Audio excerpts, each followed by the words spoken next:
Well, hello there. My name is Robin Norgren. I am a Montessori teacher and a curriculum writer. And this series is called Ask a Montessori Teacher. And if you haven't already, go get on my email list. And you can get from my resource library for free many lessons, but also the 1 week collection of what my daily Montessori program looks like, where it goes step by step to how you use that curriculum.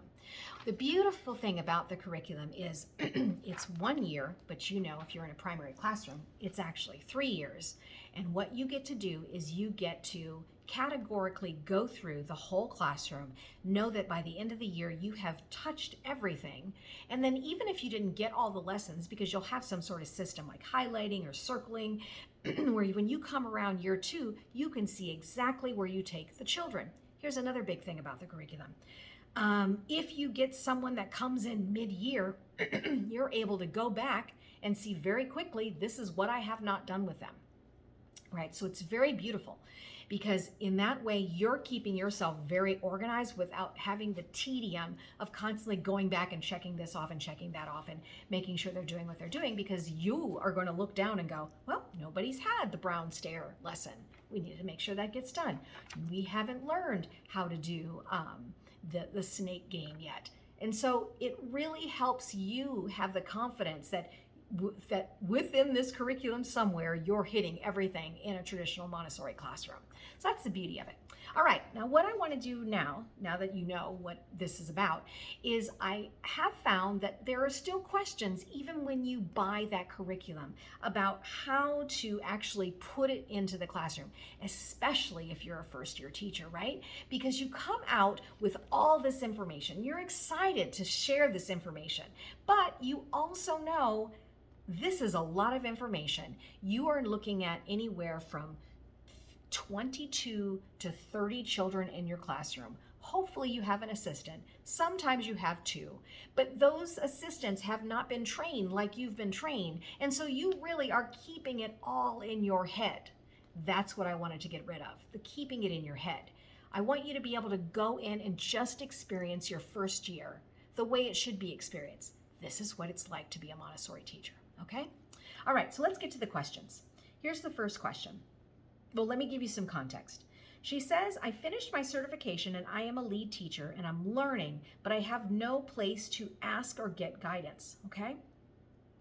And specifically, when it comes to classroom management and disciplinary situations that may come up. And you guys, she's not wrong. The Montessori training programs really don't get at what we are experiencing in the classroom today. It really doesn't get at it. And so therefore, you're kind of stuck with this idealism of this beautiful classroom and these beautiful works and these children coming in that could care less that the chaining work costs hundreds and hundreds of dollars, right? You're like, thousands of dollars, let's be honest. And so, or that we don't toss things like the brown stare and how it gets chipped and it's no longer beautiful anymore. Like all of these things, you're keeping it in your head. And then you're seeing how children actually respond to these things. And what are you going to do about it? Especially when, let me go ahead and clue you in, a lot of parents don't think their children do anything wrong. What are you going to do? That's why I'm here, okay? I want to make this the best experience it can be because I love the Montessori curriculum. I love it. That's why I decided, well, what can be my contribution to the community? Maybe this daily lesson plan will help. And I promise you, it does help. I've used it in the classroom. It is very helpful. It takes away that anxiety of where am I going to go and what lesson am I going to do. And if you get ahead or you get behind, you're fine because you know, well, I'm going to have them next year. And I just know that I need to come back around because there's going to be some days where you get through the curriculum very quickly. And there's going to be other days, because there's always activities within the school that you have to abide by, water days and field trips. So this is just a way of going, at least I know when I go into the classroom, I know what we're going to do. And if we don't get to it, it's fine because I know I'll get to it at some point, okay? All right, so let's go through the questions. How do we prepare our parents and educate them about the Montessori program? Okay, I will say this, if you can get your parents on board, you're going to have a great experience. Many parents have not been in a Montessori classroom, so they really don't know. If you have some that have been, that's a bonus, and you could actually maybe piggyback and partner with them. Like, hey, would you be willing if I put together a panel after school for parents to hear like what it's like in a Montessori classroom? Would you be willing to do that? And many of them are very willing to be helpful. That's the good thing about a Montessori community. They love helping each other. They love helping these new parents. That's key. You want the parents in the classroom to see what it is that they're doing, because many times, well, the majority of the time, you're not sending home a worksheet. You're not sending home anything that shows them what's going on. And so they have to trust that they have a teacher in place that is being integral and actually teaching their children, right? Now, I will say to you, there is something in my resource library called Snapshot of the Day, and I did do this, and this might be helpful for you, okay? The Snapshot of a Day is basically that throughout the day, and I would have my assistant do this as well, I would write down everything that child has done throughout the day. And so let's say you have 30 children, okay? That means realistically 10 times a year, your parent, am I doing that right? Yeah, at least 10 times a year, because it's 5 days in a week. Your parent is going to get a snapshot of everything that their child's been doing in the classroom. And therefore they get to see, oh, this is what we've been working on in class, okay? So that's one very personalized way to do it. Another way to do it, and some schools do this, is something called Watch Me Work. And so on a certain day, the parents get to sign up for like a 20-minute segment where they come in and they get to observe your classroom. Now, there are very strict rules to this, okay? You can come into the classroom and you can observe it. You cannot engage with the children. You're not engaging with the children. You're not an assistant in the classroom. Anything that's going on, you have to just watch it and write down your notes. And I will answer questions later. I will not answer questions while I am engaging in the classroom, right? So you have a certain place that they sit. You tell them they must sit in that spot. They cannot go anywhere. And then you have to, here's the key, you guys. You have to be very, very diligent that the same parent isn't coming in every time. Just have to be diligent. We're going to give everyone a chance to come in here. And then I'm happy to give you 5-10 minutes after school or some other time, not while you're working, and we will go over what you saw in the classroom, right? And so this is, again, another way to kind of alleviate this anxiety that some parents have over what are they doing in the classroom. And this is why we leaned over into this worksheet happy place, which is where I have been this past year. It has not been fun. Parents, you really want a worksheet all the time? Oh my gosh, I will send you home worksheets all the time. So I'm working in a charter school right now, and the amount of worksheets I sent home is, it's ridiculous. But parents want to know, so here you go. This is what I'm doing every day. So anyway, I say all that to say is these are ways to try to organically let parents see what's going on in the classroom, but also tell them you have chosen a Montessori school, so you must trust the process of the school, okay? So there we go. Workshops, Watch Me Work days, and snapshots of the day, okay? All right, so there's that question. Next question. Is there a curriculum to follow throughout the year? Okay. That's where my Montessori daily lesson plan comes in, because you have your albums, but there really is no set, like you do this at this time, you do this at this time, you do this at this time. There's nothing out there like this curriculum where it gives you a sense of here's what we're going to work on. This is the theme for the day. There is an overarching theme for the month. Go back and check out my videos. I've got them on shorts on YouTube. I've got them on my Instagram account where you see exactly what you're going to do day by day by day.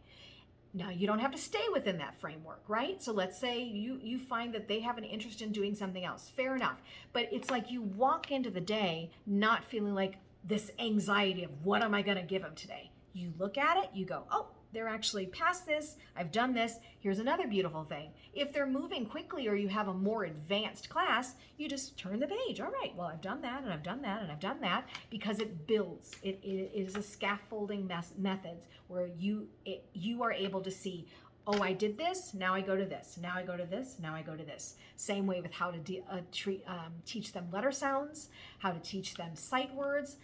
It's all in there.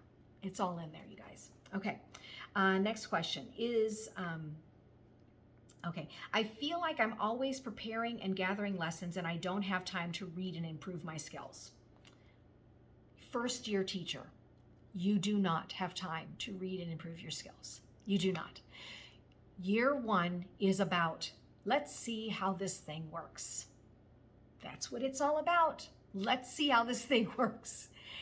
And I advise you to keep a journal, keep a record, keep a record of how you're feeling, keep a record of when you got so frustrated, keep a record of children's names, but put it in code so if somebody were to see it, they wouldn't know it. Just keep a record of where you're gravitating more towards personality-wise, what you're noticing about what doesn't make for a good Montessori student, what does make for a good Montessori student. This is all a building year. And listen, it's still going to be a building year at year 3, of year 5, year 8, because it's new children coming in and new experiences coming in. But that first year, you've just got to be kind to yourself. You've just got to be kind to yourself. Just go through the first year. That's why having this curriculum is so fantastic, because you can just be in the classroom and see what this thing is actually like. Because I'm telling you, some kids do not know how to choose a work. Some kids get very overwhelmed by the idea of an adult not telling them what to do. And you have to notice that. And you have to stay grounded in yourself so that you let them have the year that they're having. And then you might need to adjust it for a child, because maybe it's just a miserable year because they don't have the personality for this type, or the maturity for this type of thing.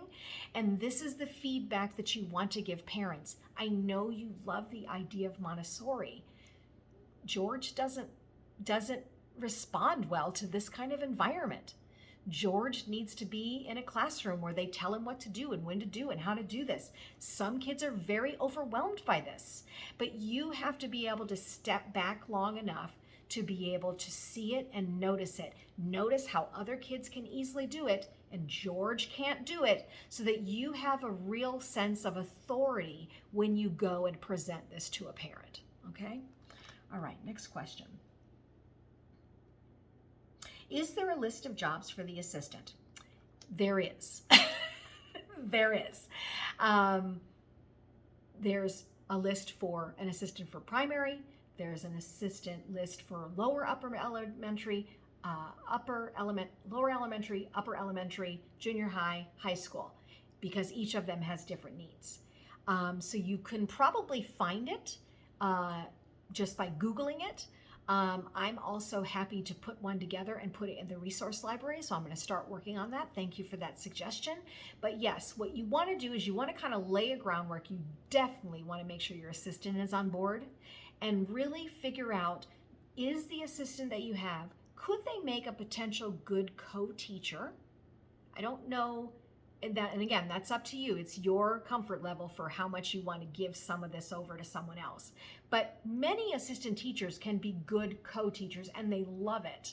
But you've got to really set the guidelines of, you can do this with students, you can't do this. For example, I always teach lessons because I'm the lead teacher.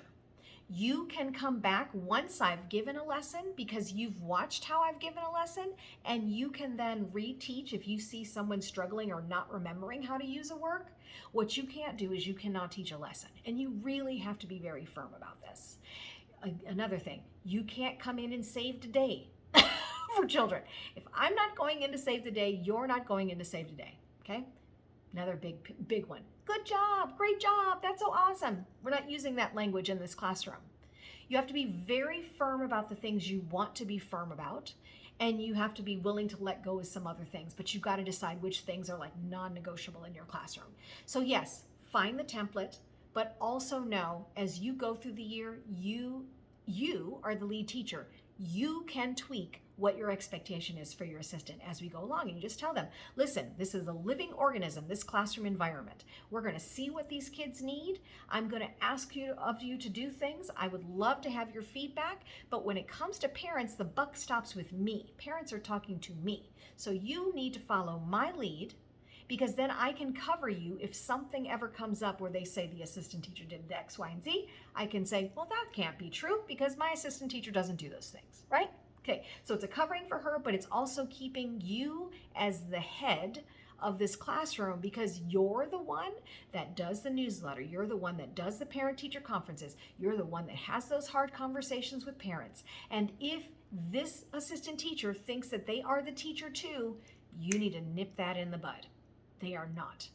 Oh, you want to talk about George? Let me tell the lead teacher, see if she has some time for you. They are not talking to her, him, whoever. They're talking to you, okay? All right, let's see. Is there a schedule for daily activities? Yes. My Montessori daily curriculum. Now, there are other ones. Let me be fair. There's probably other ones out there, right?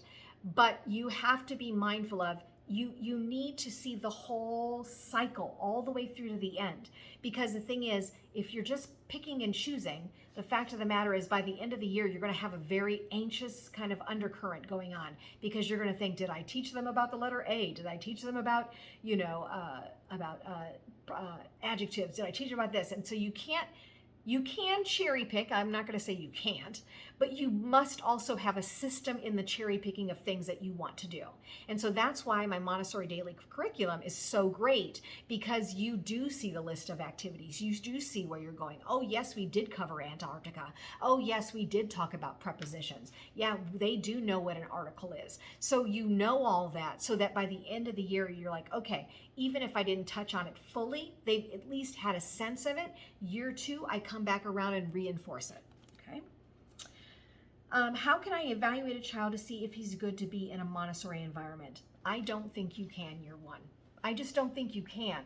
Unless you've been in a Montessori classroom as a child, maybe, or you've been an assistant teacher in a classroom, I don't think that you can figure that out the first year.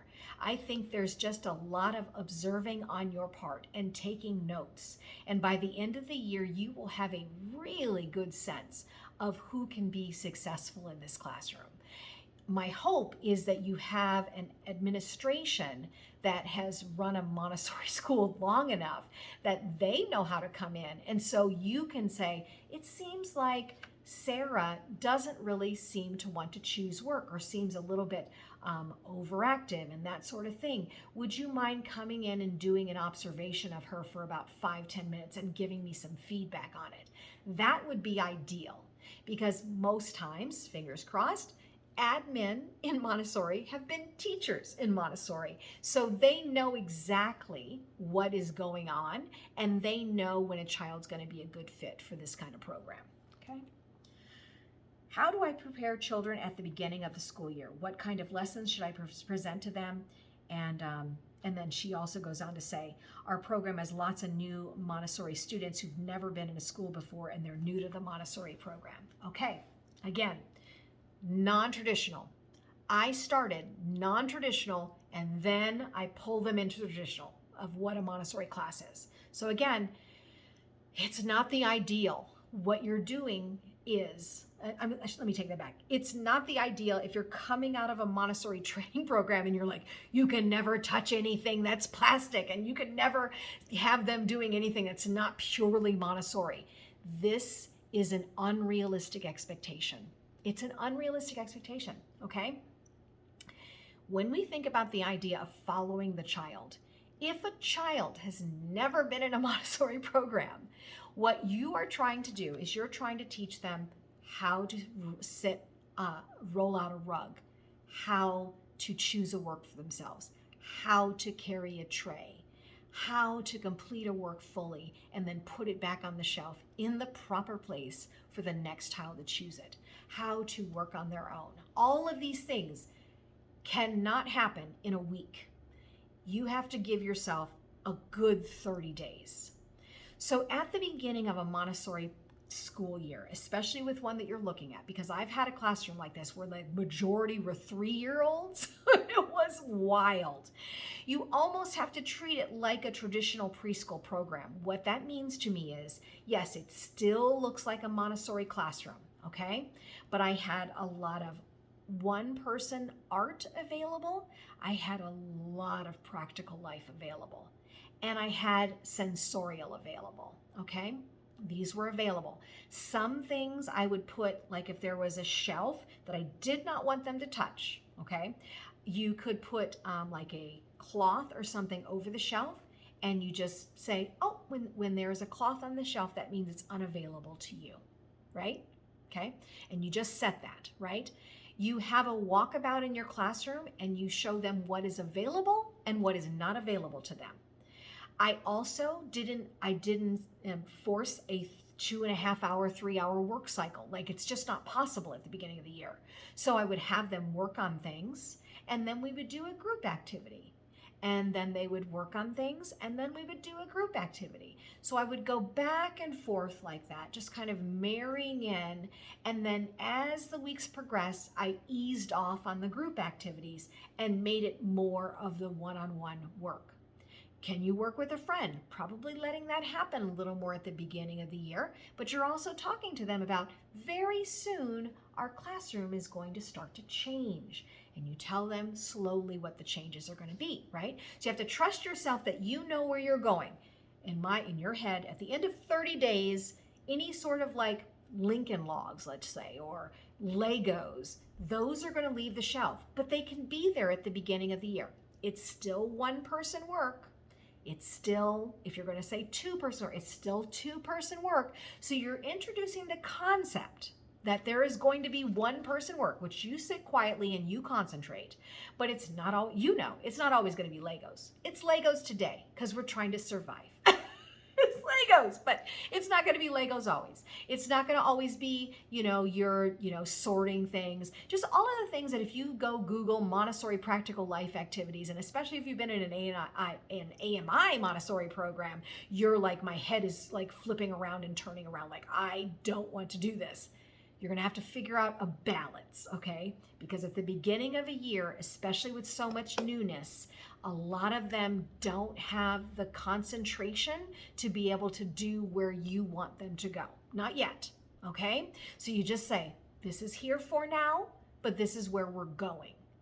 Now, a good thing is, hopefully, you might have some year 2s where you can then begin to give now, and let me say one more thing, I do a lot of whole group lessons. So if we're sitting in a group, I will do 2-3 lessons at a time, probably pretty quickly, because their retention span is probably like this, and then I might go refine later. But again, you're just kind of putting that skeleton in place of this is what we're doing in the classroom, this is where we're going in the classroom, without saying all of it, because you don't want to like over talk it. But you know that, okay, I can tolerate. Now, I never had coloring pages because I kind of like, oh, I don't want to do that. But you could do free drawing, right? You could do gluing work. You could do like just exaggerate art, over exaggerate practical life, over exaggerate sensorial, knowing that you're going to move out of that sometime soon. And you just go, this week, this is going.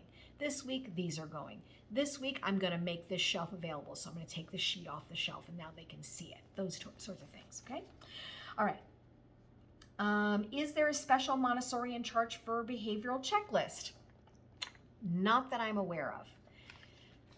What I will say is that I think that Grace and Courtesy Lessons tries to come at that, which means, yes, there's a general set of Grace and Courtesy lessons, but you're also, once again, observing your classroom.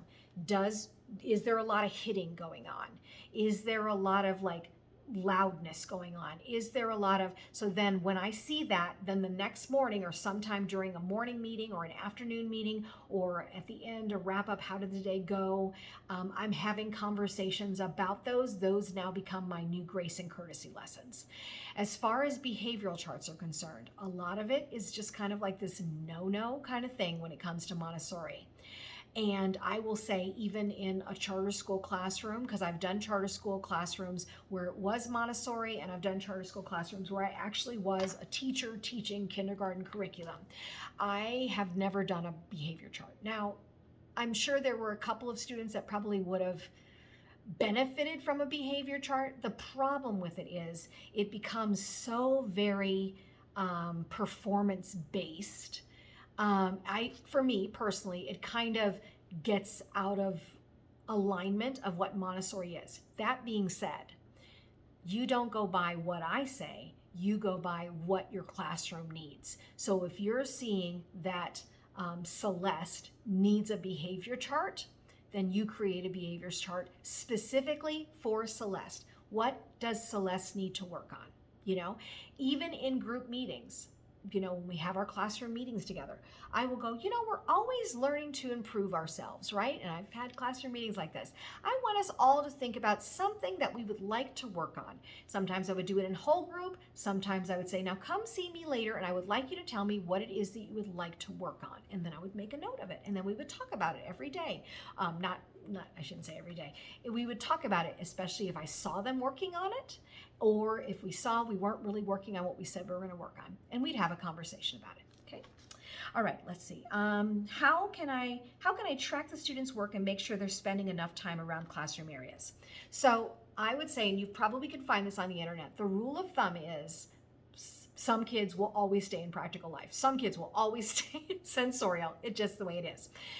I'm not so hard pressed on it when you're 3, but when you're 4 and you're 5, especially when I know sometimes kids get pulled into their neighborhood kindergarten, so I don't get them the 3rd year, for sure by year 2, you're not doing that. So you have to do meaningful work, okay? So I would write up a work chart for them. I know what lessons that they've done in the language area, in the math area. I would say, what 2 works would you like to work on? Okay, these have to be meaningful works, or what 3 works, or what, however you want to structure it, you'll know based on the personality of the child.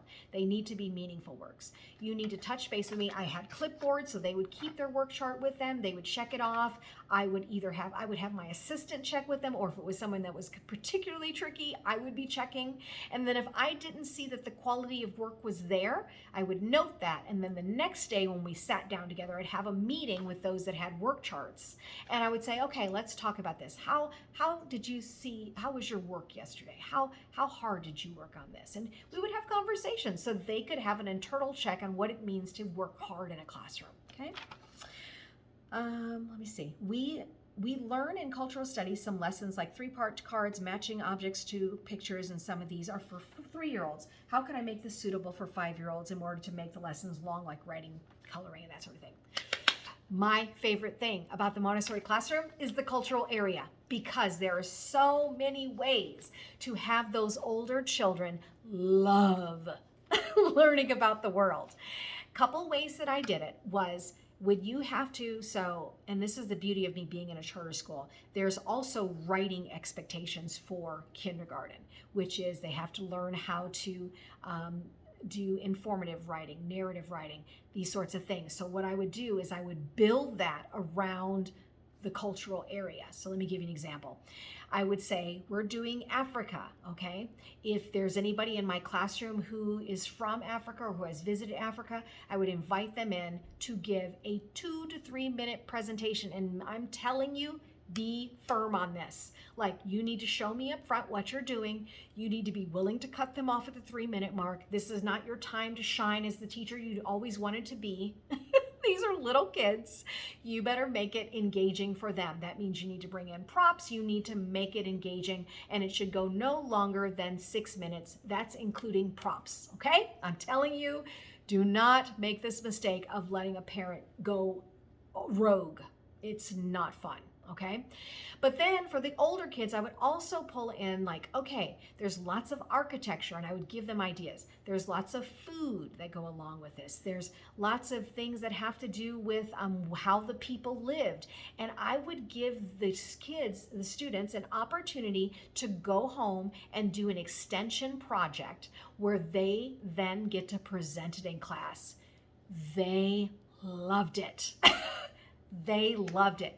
A lot of my extension lessons had to do with things that I learned from kids than what they did at home, right? So you can find projects like that in my store on my website. But you will be amazed at how much they get into this. And anytime, and I would even invite the 3-year-olds. There are some 3-year-olds that are super adept at doing this type of thing. You will see a lot of parents doing some of the work. It's okay. I keep going, you guys, let the kids do it. But it is amazing. And then we would just display it in the classroom all month. And they loved it. So that is two big ways, through writing and through just extension projects, where you really will find that they will be engaged with this area of your classroom, okay? How do I store materials so I can get them back easily? Oh my gosh. Okay. So I've had the blessing, the luxury of being in classrooms where either they had a storage area for Montessori, so you had a space where you could put your things, and as long as you labeled it properly, because that's on us to do that. If it's for spring, or it's for Antarctica, or it's for, science, you label it, and then you can easily go and get it, right? Hopefully you have cabinets in your classroom. Hopefully you have like above area of your classroom shelving that maybe you can put some of your bins. But I'm going to tell you, there's really no getting away from. You're probably going to store some of your stuff at home. There's just no getting away from that. I'm so sorry. There's just no getting away from it. Just have my advice is make sure that is a really strong organizational, that you've really been organized in your work so you can get to it easily. All right, finally, how do I address parent issues with a teacher when there's a complaint? Well, again, this comes down to having a good rapport with your teachers and with your parents, and setting up front what your philosophy is. Are you one to really allow children to have the space to figure it out for themselves before you pull a parent in? Then you need to tell them that. If you want them to say, listen, if you know that you have a child that if you let things go too long, it becomes this unmanageable monster of a situation, please let me know that. What you don't want is you do not want parents saying, I need a report every day. That's not what you're doing. Not in a Montessori classroom. This is not the environment for them if that's what they're expecting from you. So you just need to say that right up front. And check with your admin about that too, so you have backup on that. But secondly, I think another way to do it is that snapshot of a day thing. So maybe someone is having a particularly hard time. So perhaps for a week, maybe you document behavior that way. But I just really don't want you to get into the habit where you have to send home progress reports for every single kid. Because once you open up that avenue, all of a sudden everybody wants to know what their kids are doing. And if that's the case, then I guess they need to talk to admin about having a camera in the room, because I'm not doing that, and you shouldn't have to do it either. It's too much. If they want a dynamic, organic classroom experience for their child, the micromanaging cannot be a part of this process. And I strongly suggest that you really hold yourself to this, okay? When it comes time to having a conversation with a parent, it really is all about you documenting what's going on. So even if you don't have the time to document it, having your assistant document, so you have kind of like a second set of eyes, just in case you're getting too in the weeds about it, because they're just frustrating you so much. Having someone that is like an unbiased person have that conversation, because that person is not seeing emails that you're getting from parents. That really does help give you a bit of clarity of what they're seeing, and then you can also almost lean in on what they're writing rather than what you've written. Okay? All right, I hope that this helps. Please, down in the comments, please tell me what other questions that you have. My plan is that as I'm gathering these questions, I really want to put together a mentoring program. So tell me if you'd be interested in a mentoring program. I'm thinking about a 30-minute session, or you just kind of do a Q&A with me, and then I can also refer you to some of these questions because I'm doing them singularly as well, so you can kind of go right to the question if you have that question. But I'd love to hear some feedback on how I can serve the Montessori community better. This is Robin Norgren, Montessori teacher, also a curriculum writer. My websites are thegiftedlearner.com and also brightchildmontessori.com. Get on my mailing list so that you know about my free resources that I'm putting out, and also when I'm sharing more videos on how to handle a classroom experience.